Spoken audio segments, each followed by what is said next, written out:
Welcome, I am M4Kulatura and this is another one of my stupid tutorials.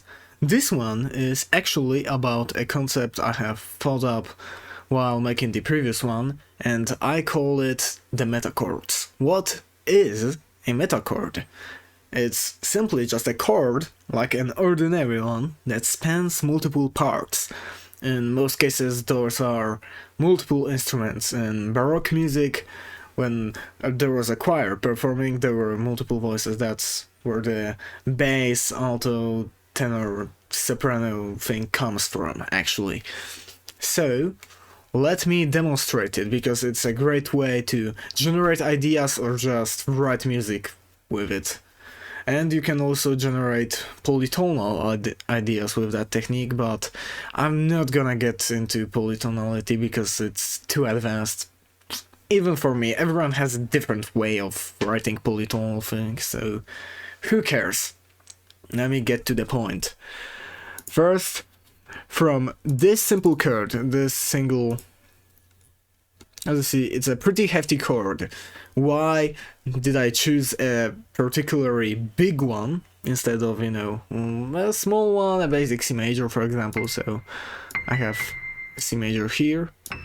As you can see, it is pretty basic. It sounds like it should. Oh, I'm sorry.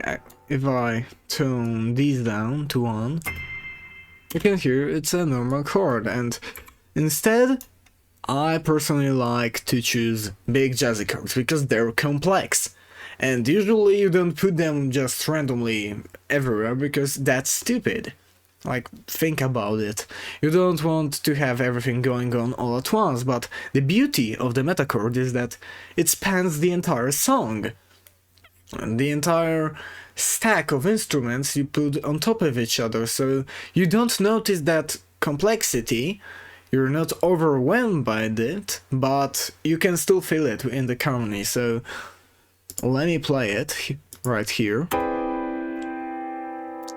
It's pretty disgusting by itself, but let me see what I can do with it. Actually, look at this. This sequence is just made of C's. Why C's? And this chord, the C, is the root note. So it acts as a bass, so this is a bass sequence. Just look at it.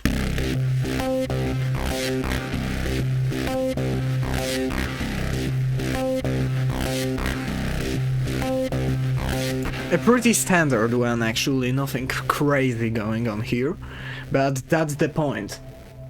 You have multiple things that aren't like crazy, but they fit together well, harmonically, so you end up making a pretty complex song from such a few simple elements. This example is really bare bones because, like, it's just an example. It's something I cooked up in 30 minutes while bored, but you can go much farther with it if you actually commit to it. And for polytonal ideas, as you can see, you don't even have to usually, because if you want true polytonality, you have to make the same, for example, major chord, because, okay, fuck it.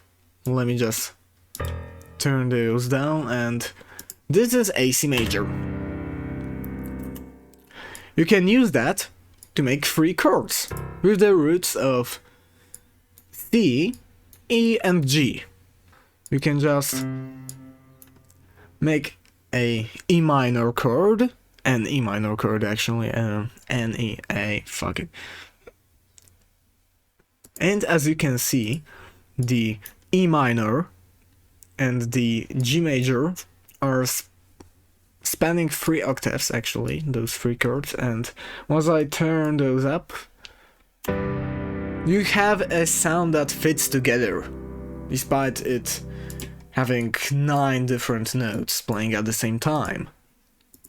So using these 2 ideas, you can split them. As I said, the bass is usually the best for the root note. You can also switch things up a little and use the dominant, so that's basically the 3rd note in the chord, most often it's the fifth. Yeah, because usually when you play the root chord, the dominant is the fifth. So you can use either the root or the dominant note as the bass. You can alternate between these two in different parts, and the higher the note is, the better it's suited for higher instruments on the stack. On the low end you have the bass, here you have maybe another bass or some lower instrument, here you have your mid-range instrument, for example a piano would be playing notes higher, maybe in this example the fifth note and the fourth, it would be a piano dyad. You can also extrapolate it into different chords and have this played by the piano, this can be played by the guitar, and yeah, this can be played by the bass. And this by some another bass, maybe an electric bass alternating with like call and response with a synth bass, and those you can reserve, for example, for high pads in the background or arpeggios, whatever. Like no one's stopping you. And let me actually play my example. Here is what you can do with it.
See, you can, from this arbitrarily chosen stack of notes, which basically don't mean anything by themselves, create an entire part, or actually two of them, with just some extrapolation, and you don't really have to think while doing it.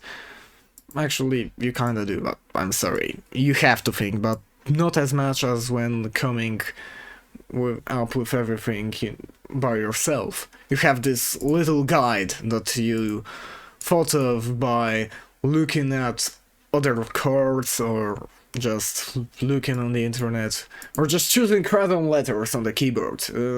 That can work too, as long as it's in key. Or if you want to make atonal music, actually, you don't care about that. And what's fun about this is you can just use different metachords one after another and create metachord progressions.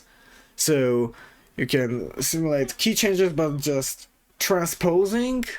You can do weird stuff with it, so have a chord of A going to a G and then an F and then an E, or something even more interesting, some circle progression. And you can just use that for the entire track later, instead of coming up with different chord progressions and resolutions, building the tension for every instrument. You don't have to worry about that. It speeds up your writing, you can add some variation later. It's great. And again, for polytonal ideas, it's also great. You can just pick 2 or 3 notes and use them as different scales that interact with each other, because they will interact with each other. Let me actually demonstrate, because let me change them to just major chords. 3 major chords. See, that doesn't sound too bad. You can just take this as an inversion, or just like go here and do that and create one note. And you can create ideas with different scales going, because you can actually duplicate that and go here. And you have 3 note, a 3 sharp you can use actually. That's pretty funny, you have a 3 sharp. You can spice things up a little bit. I'm not gonna show you how to, like, actually I am, because I'm bored and I wanna transpose everything up by 1 at least. Since this is a single, I'm just gonna delete this. I'm gonna show you how I can change the key from whatever that was, I think C major or whatever.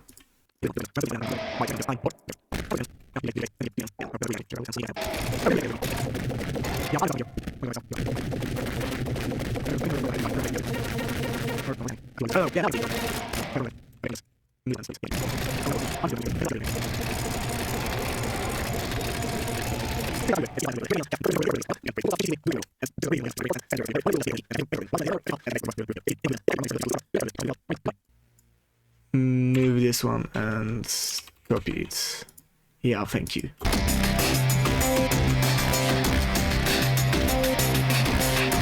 Oh, that's what the one. I'm pretty stupid when it comes to these things, and I can tell I screwed up the rhythm again.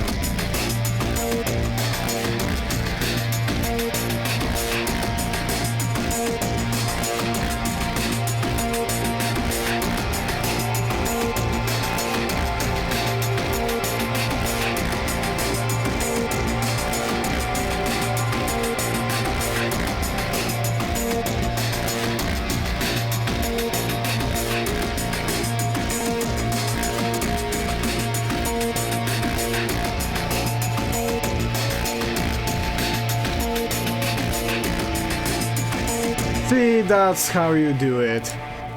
It's easy as pie and an easy way to, as I said, generate new ideas, have chord progressions in chord progressions in chord progressions, because why not? You can create polytonal stuff, change keys easily, do actually whatever you want.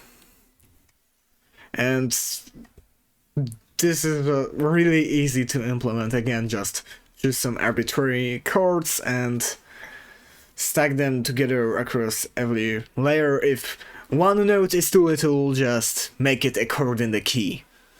And have a major chord in one instrument, in the other a minor, a 5th up, and have the bass obviously provide the rhythm, the groove, you know.